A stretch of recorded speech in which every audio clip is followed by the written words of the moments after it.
I ordered a power brake booster and master cylinder kit from NPD. Kit came with a 9-inch booster, the master cylinder, the brackets, and some assorted nuts and bolts. The master cylinder has a 1-inch piston.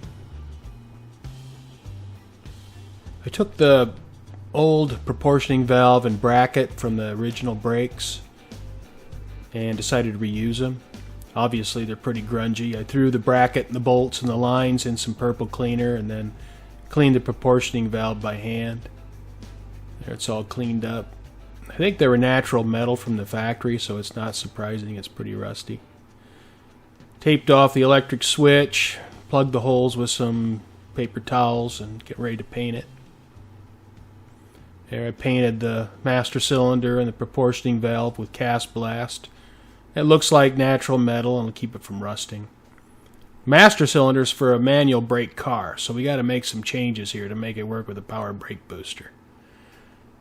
I bought a roll pin and a steel dowel pin at the hardware store. And the diameter's about right to go down in there. And you see I've slid it down in the hole. And I trimmed it to fit, for length. And then you can see where the piston in the booster will push up against the dowel.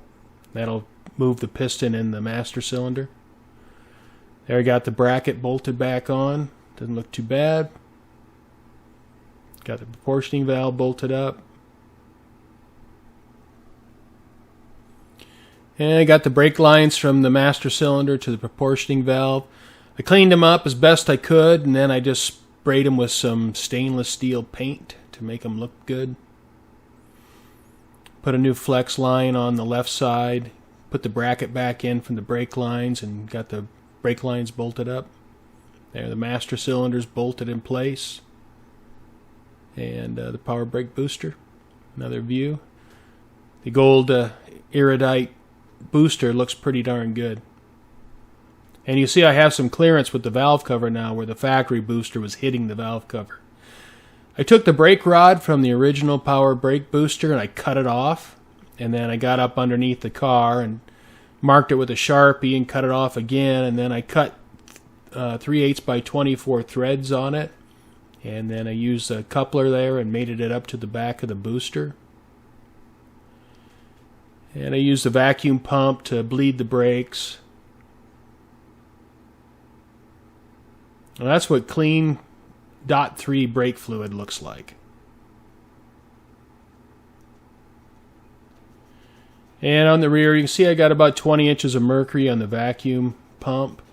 And I really had trouble on the right rear. I think I might have a wheel cylinder problem. That is dirty brake fluid. I can see why they recommend having it changed every 2 years. Well, I have the brakes working, at least well enough I can get it up on top of the lift. I'm thinking about changing the rear brakes out to put discs back there. So the brake story's not done, and we'll continue this in the future.